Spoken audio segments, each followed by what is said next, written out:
Comes in a bunch of different colors. The inputs at the top, really cool. I like that. What I don't like is that reset button right there, so close to the power, so easy to hit by accident, especially when you're trying to plug and unplug headphones.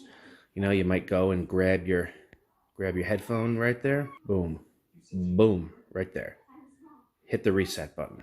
Too easy. So I did not hook that up. I left that off. Basic USB 3, USB 2, mic headphone, and that looks like a hard drive LED indicator. The front panel is easy to remove, snaps on and off.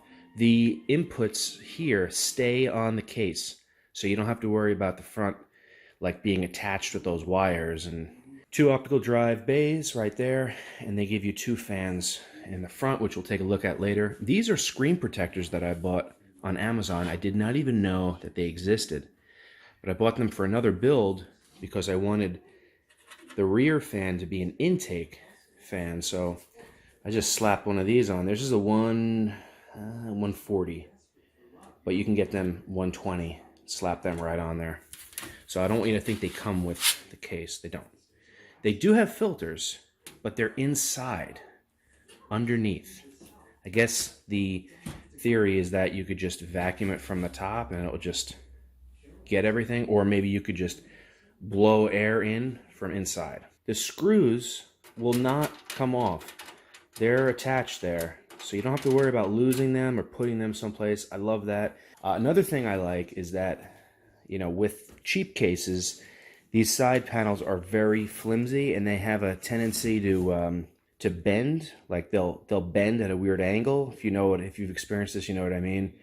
When you're trying to slide them on, it's a pain because you need like 4 hands to press all the pieces in and slide it in. Otherwise, this corner might be up. You won't have that with this. The front fans on the white case are white LEDs, which is really cool. I don't know if they're all white. Makes sense that these would be white. I really like them. 120s. These are really quiet. I'm really happy with them. The cables on the front fans are really, really long, and you can really reach any fan header on your motherboard with that, which is really cool. It also comes with a hard drive rack. Is it 2-bay? I think it's 2-bay. It's removable. Really, really cool, because I don't need mechanical hard drives anymore, on this rig anyway. So you have a lot of open space there. Really, really like it. It also gives you some mounting holes to mount a fan at the bottom, which is cool. I've never seen that before. And this is where they start to cheap out on the metal here. You can hear it, you can feel it. In fact, if you look at this, you will see a swell in here. You really kind of have to be looking at it dead on, but you'll see a swell, and you could hear it. It's just a little flimsy, This stuff, little flimsy. It is rolled, which is nice. You don't have to worry about cutting yourself.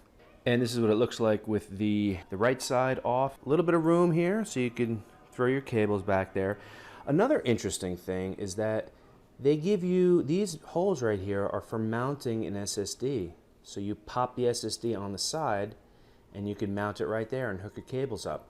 In order to screw these in, you have to remove the power supply, which is very annoying in my opinion. Also, I don't have any straight power connectors. All my power connectors on this power supply are right angled. So I don't understand how that would work. I guess you'd have to buy adapters or I don't know, whatever. So obviously I didn't do that. The other big thing, which I'm sure you've heard or seen, the audio cable coming from the front panel is so short. The only way I can get it to fit or reach this motherboard, which the input's all the way on the left, bottom left, is to feed it through this hole. I can't route it any other way or else it won't reach. So I have to look at that ugly wire across the board. I'm sure they sell extension cables. Maybe people do that. I also found it a little bit on the cheap side to not include that exhaust fan. I mean, come on, 2 intake fans? Throw an extra fan in there.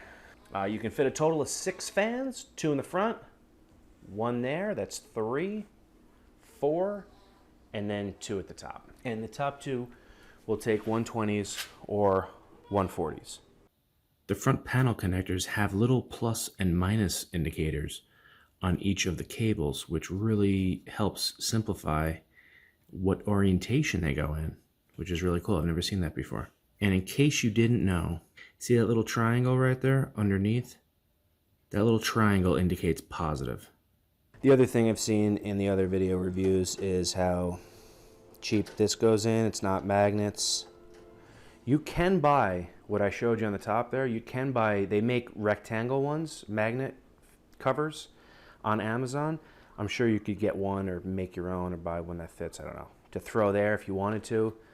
Some people were saying that this is kind of tricky to get it all in here. And I did not choose to mount the fan, to mount the PSU the other way where it would pull from the bottom, because I don't feel like vacuuming this, tipping the computer over to get to that.